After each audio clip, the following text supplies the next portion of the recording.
Right, usual process for us. We'll start with Sky, which is Jake, the PLP, which is Jake. Anything else under immediate embargo will go at that point. We'll do a second section under embargo, 10:30pm this evening, which is for tomorrow's newspapers, should anyone wish that to be the case. Are we happy with the cameras? So James can go.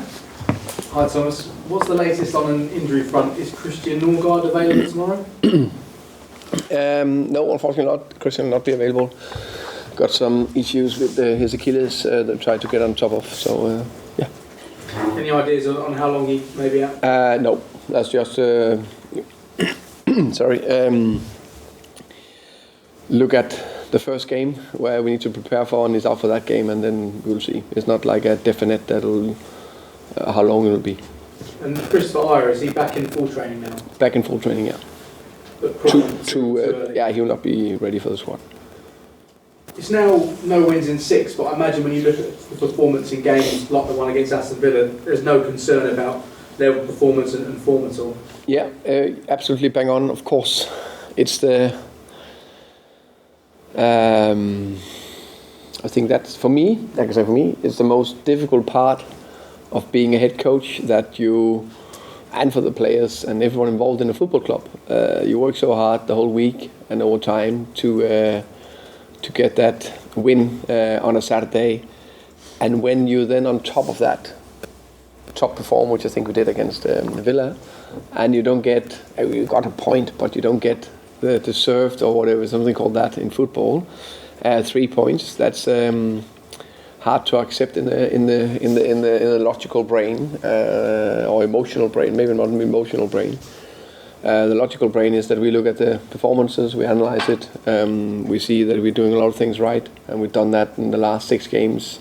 And one of the reason why we've been very good at Brentford is in all of us, especially Matthew, the owner, Phil Giles, Rasmus Ankersen before, now Lee Dykes, myself included, taking me away maybe 24 hours after the loss, not too emotional, looking at what we are doing well, look at the underlying metrics, and on the underlying metrics has actually shown that we are doing very well the last 6 games. Looking with my analytic eyes and football brain, still a lot of things we'd like to improve and do better always, even against Villa, that's close to be a top performance. Even against when we beat the Man United, things we wanna do better. But all that added together, we are in a good place. Do we want to get over the line to win? Badly. Do we hope it happens tomorrow? Yes. Will it be difficult tomorrow? Yes. But can we do this with a calm, cool approach? Then we can keep developing like we've done the last 4 or 5 years. It looks like 7th place will now guarantee European football. Is that a realistic target for this club now? 7th place. I've never looked at any specific position, first, third, second, second, third, or 7, or 10, or whatever. We just want to do everything we can to win the next game and end as high as possible. So that the aim is, I said it before, we have not won in 6, but we are looking behind. We look at the performances, but of course we just like to win. So first thing first, try to win tomorrow. Chelsea now their 4th manager this season. They haven't won in 7 matches. You'll be hoping for another special trip to Stamford Bridge after what happened there last year. Of course, last year was a special night in Brentford's history. Fantastic game. I definitely always remember. We hope that we can go and perform again tomorrow, and we hope that we can win. I think it's important. I think we all know that Chelsea have been struggling a little bit this season. Very good players. I think Frank, I know they haven't won. I think it's clearly in the 4 games he's been in charge, they are playing with bigger energy, more intensity on the eye and also on the numbers. And I think actually they played a very good game, for example, against Madrid at home. And Madrid at home, as far as I know, I think they won a tiny cup title last year in Champions League. So it's top players, and on the day they bought players for £600 million in the last 2 transfer windows. and they haven't forgot to play football.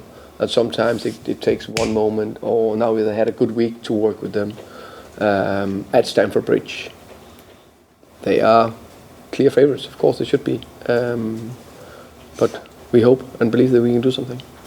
How significant would it be for Brentford to finish above Chelsea and Fulham this season? I know there's this local rivalry against the two clubs. So with that in mind, of course, it would be nice, but I don't have any specific clubs I want to end above. I just want to end as high as possible, and if you want to end as high as possible, there'll be a few below you. Yeah. Do I want to end higher than both clubs? Yes, but also want to end higher than whatever who's above us now, Villa, Brighton, whatever it is. But yeah, so we just want to end as high as possible. And finally for me, there's a report that Manchester City are interested in Aaron Hickey. What have you made of his first season at Brentford? Good young player that we believe a lot in, that I think have taken some good steps in the right direction. I think actually he played a very good game against Villa last game, and I think he's progressing very well. He was a little bit unlucky getting an injury mid-season. That kept him out for quite a few games. A lot of things to improve, a lot of things he needs to do better, but we are pleased with his first season, but there's much more to come from him. Okay. Hi. Just to pick up on what you said about you were able to pick yourself up and the club, your boss is looking at things rationally, then how do you, after this run maybe, how do you then get the players to do that? Because it's always maybe a bit easier for you, but the players maybe a bit less experienced. How do you get them to do it? Good question. I think again we try to be consistent in our behaviors towards the players, in our analysis of the game. So we look at every game more or less the same way. How we look at our principles, what we have done well in terms of our style of play, what we want to do, how we measure it, how we can show that was good or that could be changed, what was the thing that was specifically well inside the principles, but for this specific game plan, and what is the things we need to do better. And we do that no matter if we are winning, drawing or losing. So I think that bit is very important. I think that especially when they can see, I think that's the key thing. The second thing is they also can see that our performance has been good. They also know that, how can I say, we should have won against Villa with the way we played. And then we just try to reinforce the positives in those performances. That's what I believe in. Chelsea obviously didn't have a very good game against Brighton a couple of weeks ago. Brighton played very well. Is there anything you can maybe take from the way that Brighton played and went about that? I think Brighton have been very, very good this season. I think they are a tiny bit further down the line compared to us. I think we spoke about that last time when we faced them. I think there's 6 years, something like that, in Premier League is our second. So in terms of building layers, which they've done very well, I think we are just a few layers behind that. But I always look at different teams to see how they do against the opponent that's in front of us. So that it's one game I look back at yesterday and this morning. Same with the Wolves game. So those are the two main games we looked at because Frank's been in charge in those two. And just lastly then, what do you see when you look, you sort of mentioned how maybe Frank's changed it on the pitch, but just from club to club, what do you see when you sort of think of Chelsea at the moment? How does it come across to you? Again, I don't think it's my job to go in depth about Chelsea. I think it's obvious that they have bought a lot of players, and they, like any other club that buy a lot of players, they need to settle in and how can you say, find the relationship and find what is working. They've started a project last summer-ish. That will take some time before that is fully up and running. Thank you. Welcome. Anything else under immediate embargo? Yes. Just to quickly build upon the team news, Kevin Schade came off at the weekend. You said it was cramp. Is that still the case? Are you available tomorrow? Yes, he's available tomorrow. Still the case. Cramp, just fatigued. Had said that before. For me, the best performance he's had in a Brentford shirt. Very pleased with that. So he was just. We knew that he came from Freiburg. That we had to build him to play with even higher intensity. Plus, he hasn't played that much senior football in his career. So he's working very hard to get up there, and he was just very fatigued. Okay, but you actually kind of touched upon my next question about Schade. Since his arrival in January, what have you been able to learn about him, and what areas do you see he has a lot of room for improvement? I think he's a young player that every young player and every player have a potential that we need to maximize and do our best to maximize. I think it's clear for everyone that he's relatively quick, and especially when he's running behind.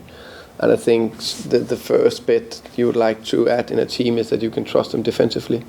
And we can do that more and more. I think his abilities to press, his ability to know the triggers, his ability to know the key principles there.